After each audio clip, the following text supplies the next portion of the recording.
ओम श्री गणेशाय नमः। ओम नमः शिवाय। मैं अभिजीत शर्मा योगिक स्वाध्यायम के हमारे पॉडकास्ट शिव पुराण विद अभिजीत में आप सभी का हार्दिक अभिनंदन करता हूं। तो चलिए आज हम अपने अगले एपिसोड को आरंभ करते हैं।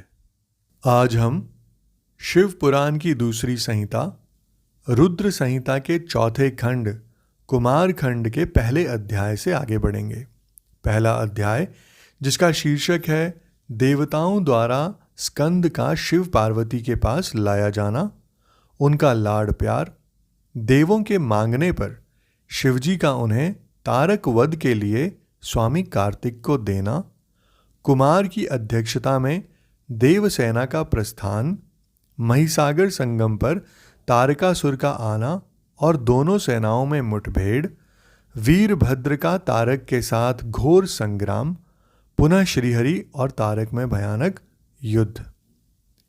वंदना करने से जिनका मन प्रसन्न हो जाता है, जिन्हें प्रेम अत्यंत प्यारा है, जो प्रेम प्रदान करने वाले, पूर्णानंदमय, भक्तों की अभिलाषा पूर्ण करने वाले, संपूर्ण ऐश्वर्यों के एकमात्र आवास स्थान और कल्याण स्वरूप हैं, सत्य जिनका श्री विग्रह है, जो सत्यमय है, जिनका ऐश्वर्य त्रिकालाबाधित है, जो सत्य प्रिय एवं सत्य प्रदाता है, ब्रह्मा और विष्णु जिनकी स्तुति करते हैं, स्वेच्छा अनुसार शरीर धारण करने वाले उन भगवान शंकर की मैं वंदना करता हूँ। यहाँ पर नारद जी ब्रह्मा जी से पूछते हैं कि देवताओं का मंगल करने वाले देव परमात्मा शिव तो सर्व समर्थ हैं। आत्माराम होकर भी उन्होंने जिस पुत्र की उत्पत्ति के लिए पार्वती के साथ विवाह किया था, उनके वह पुत्र किस प्रकार उत्पन्न हुआ तथा तारकासुर का वध कैसे हुआ।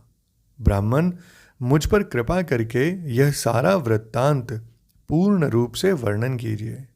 इसके उत्तर में ब्रह्मा जी ने कथा प्रसंग सुनाकर कुमार के गंगा से उत्पन्न होने तथा कृत्तिका आदि 6 स्त्रियों के द्वारा उनके पाले जाने, उन 6 की संतुष्टि के लिए उनके 6 मुख धारण करने और कृत्तिकाओं के द्वारा पाले जाने के कारण उनका कार्तिकेय नाम होने की बात कही।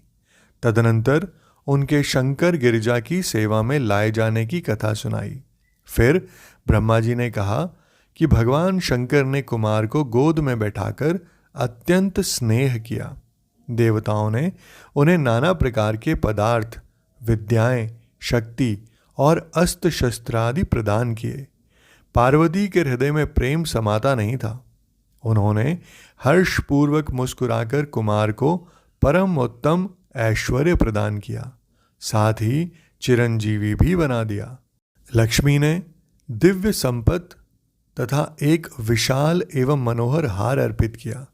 सावित्री ने प्रसन्न होकर सारी सिद्ध विद्याएं प्रदान की।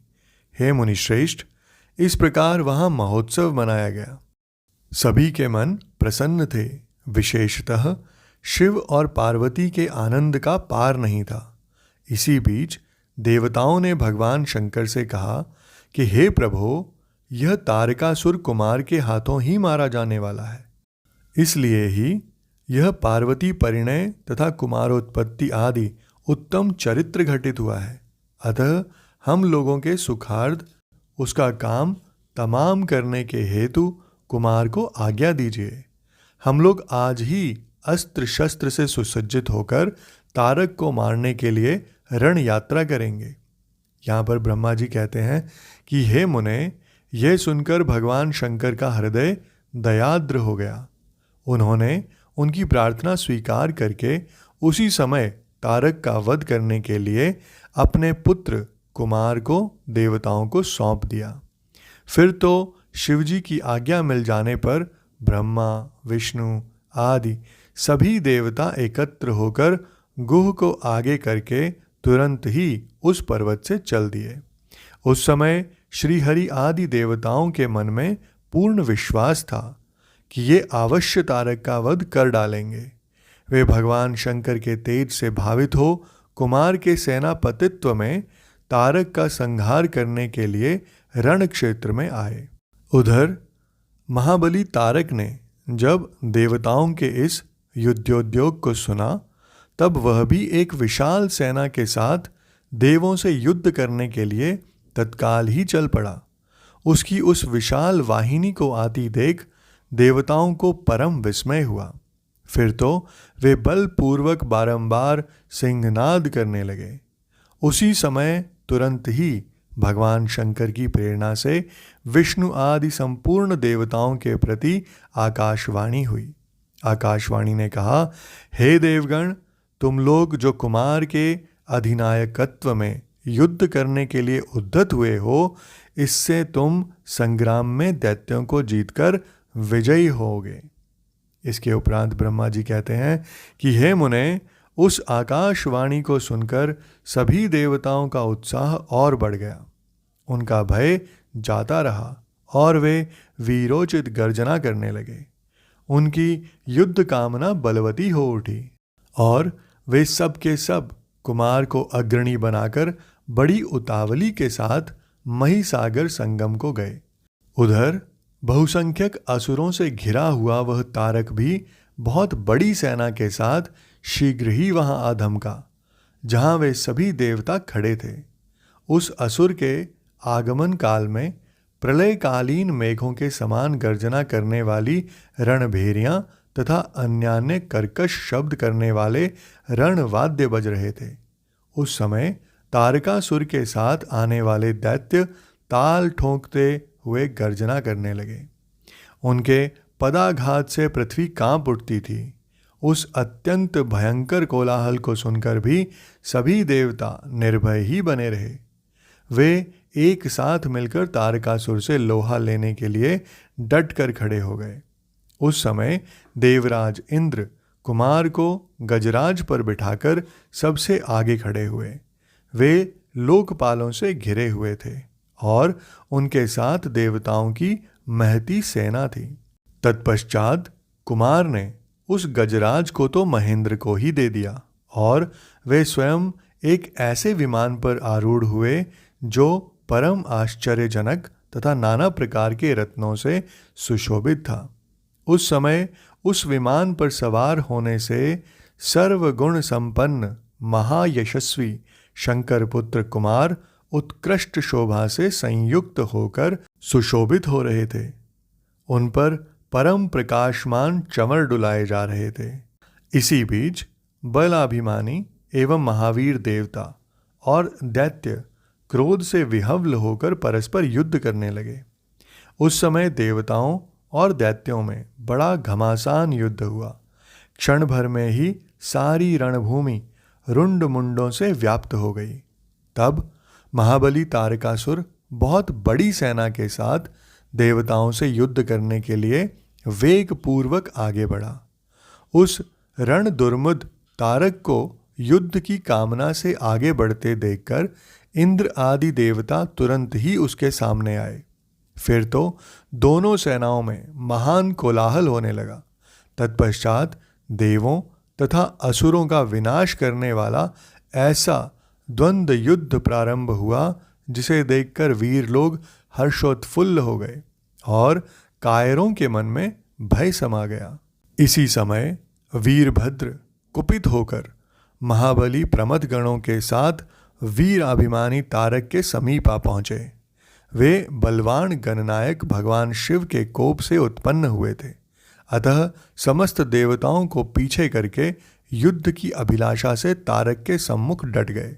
उस समय प्रमथगणों तथा सारे असुरों के मन में परम उल्लास था, अतः वे उस महासमर में परस्पर गुत्थम गुत्थ होकर जूझने लगे। तदनंतर वीरभद्र से तारक का भयानक युद्ध हुआ। इसी बीच असुरों की सेना रण में विमुख हो भाग चली। इस प्रकार अपनी सेना को तितर बितर हुए देख उसका नायक तारकासुर क्रोध से भर गया और 10,000 भुजाएं धारण करके सिंह पर सवार हो देवगणों को मार डालने के लिए वेग पूर्वक उनकी ओर झपटा। वह युद्ध के मुहाने पर देवों तथा प्रमथ गणों को मार मार कर गिराने लगा। तब प्रमथ गणों के नेता महाबली वीरभद्र उसके उस कर्म को देखकर उसका वध करने के लिए अत्यंत कुपित हो उठे। फिर तो उन्होंने भगवान शिव के चरण कमल का ध्यान करके एक ऐसा श्रेष्ठ त्रिशूल हाथ में लिया जिसके तेज से सारी दिशाएं और आकाश प्रकाशित हो उठे।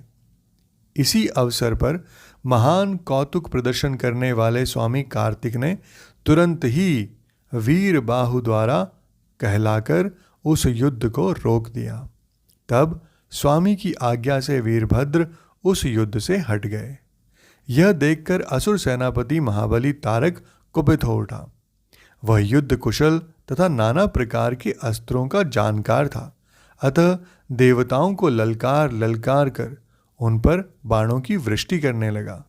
उस समय बलवानों में श्रेष्ठ असुरराज तारक ने ऐसा महान कर्म किया कि सारे देवता मिलकर भी उसका सामना ना कर सके।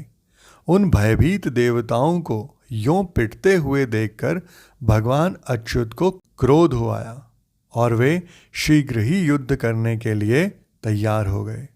उन भगवान श्री हरि ने अपने आयुध सुदर्शन चक्र और शारंग धनुष को लेकर युद्ध स्थल में महादैत्य तारक पर आक्रमण किया। हे मुने, तदनंतर सबके देखते देखते श्रीहरि और तारकासुर में अत्यंत भयंकर एवं रोमांचकारी महायुद्ध छिड़ गया। इसी बीच अच्युत ने कुपित होकर महान सिंहनाद किया और धधकती हुई ज्वालाओं के से प्रकाश वाले अपने चक्र को उठाया। फिर तो श्रीहरि ने उसी चक्र से दैत्यराज तारक पर प्रहार किया।